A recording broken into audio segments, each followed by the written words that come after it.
Bismillahirrahmanirrahim. Assalamualaikum warahmatullahi wabarakatuh. Selamat pagi para santri. Apa kabar hari ini? Semoga senantiasa sehat selalu dan dilindungi oleh Allah Subhanahu wa taala dalam segala perbuatannya.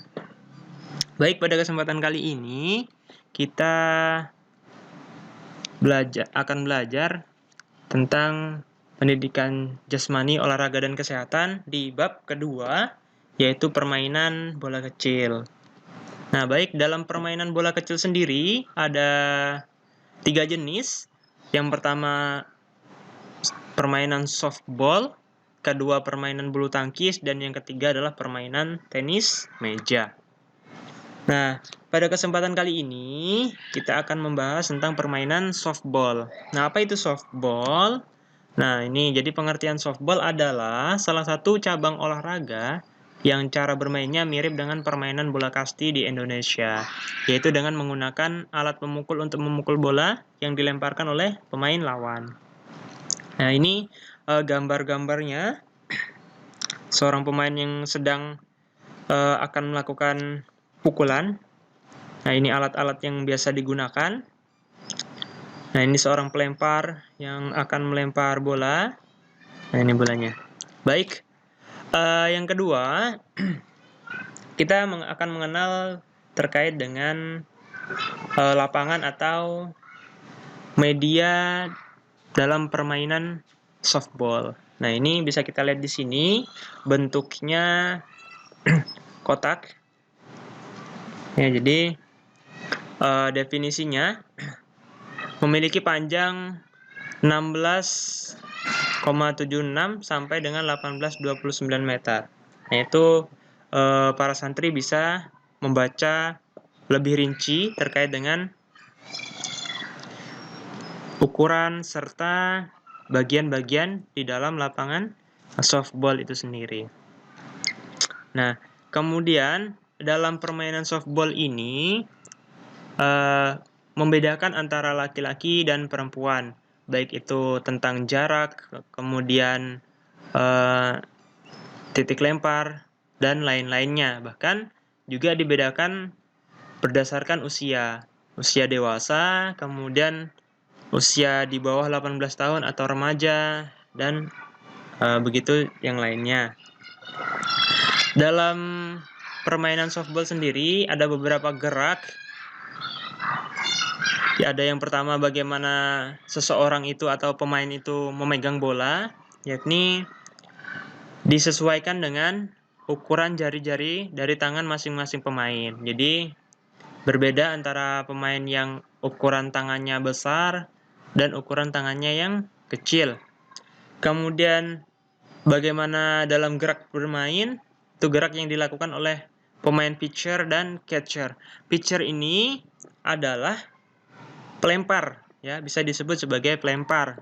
Kemudian catcher ini nanti yang menjaga ketika bola itu dipukul oleh lawan. Dan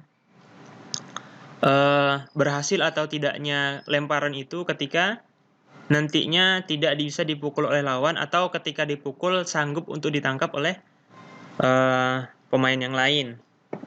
Kemudian yang ketiga, bagaimana keterampilan gerak dalam melempar dan menangkap bola. Ini menentukan berhasil atau tidaknya atau mendapat poin ataupun tidak. Ya. Kemudian yang terakhir yaitu bagaimana dia berlari ke base.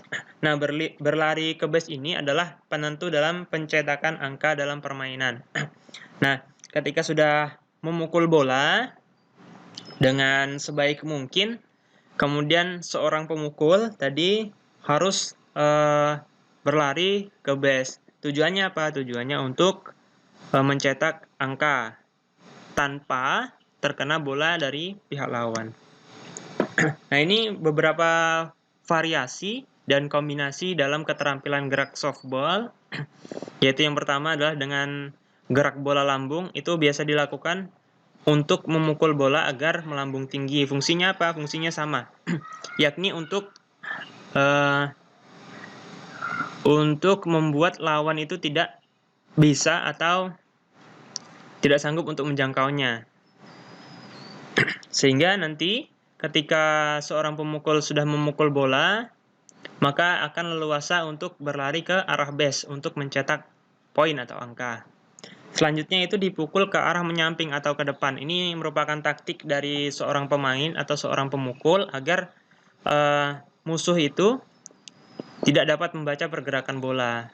Nah, itu dilakukan dengan memukul bola agar bola bergerak ke samping atau ke depan.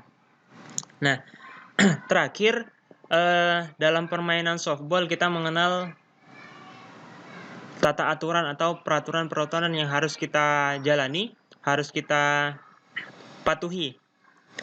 Yang pertama terkait dengan peraturan pemain. Nah, dalam satu tim itu terdiri dari 9 orang pemain yang dipimpin oleh kapten tim. Pergantian pemain harus memberitahukan pada umpire. Umpire itu wasit, ya. Wasit yang diam atau duduk berdiri di suatu tempat sambil mengamati pertandingan. Jadi tetap setiap pertandingan yang ada pasti ada yang namanya wasit atau hakim, ya, untuk menjalankan peraturan-peraturan yang sudah ditentukan atau ditetapkan. Kemudian pemain yang sudah diganti tidak boleh bermain lagi. Jadi sekali pergantian maka tidak diperbolehkan seorang pemain pengganti tadi untuk bermain lagi. Kemudian susunan pemain dalam peraturan permainan softball adalah 1 orang pitcher atau pelempar pada posisi 1, kemudian 1 orang catcher atau penangkap pada posisi 2, dan yang ketiga baseman posisi 3, 4, dan 5. 1 shortstop pada posisi 6, ya, dan penjaga lapangan atau left field, center field, dan right field. Oh, ya. Kemudian yang kedua, ada peraturan dalam pertandingan. Nah, dalam peraturan ini, ketika seseorang pemain tidak bisa mematuhinya, maka akan ada sanksi. Apa saja di dalamnya? Yaitu yang pertama, lama pertandingan softball ditentukan oleh inning, yaitu 7 inning. Nah, inning itu apa? Inning adalah kondisi di mana setiap regu bermain 1 kali sebagai regu pemukul dan 1 kali sebagai regu penjaga.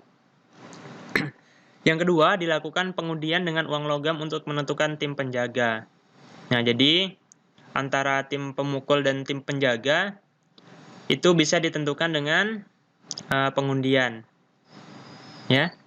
Kemudian yang ketiga, tim bisa dinyatakan menang langsung 7-0 jika tim lawan tidak datang di lapangan pada waktu pertandingan dimulai. Jadi setiap pertandingan, setiap permainan ada namanya waktu. Nah, ketika seorang pemain tidak tertib, tidak disiplin dalam waktu, maka konsekuensinya adalah dinyatakan kalah. Selanjutnya, nilai atau angka tidak akan masuk apabila terjadinya angka bersamaan dengan terjadinya out ketiga di base 1, di katuk, di tempat lain, atau sebelum mencapai base.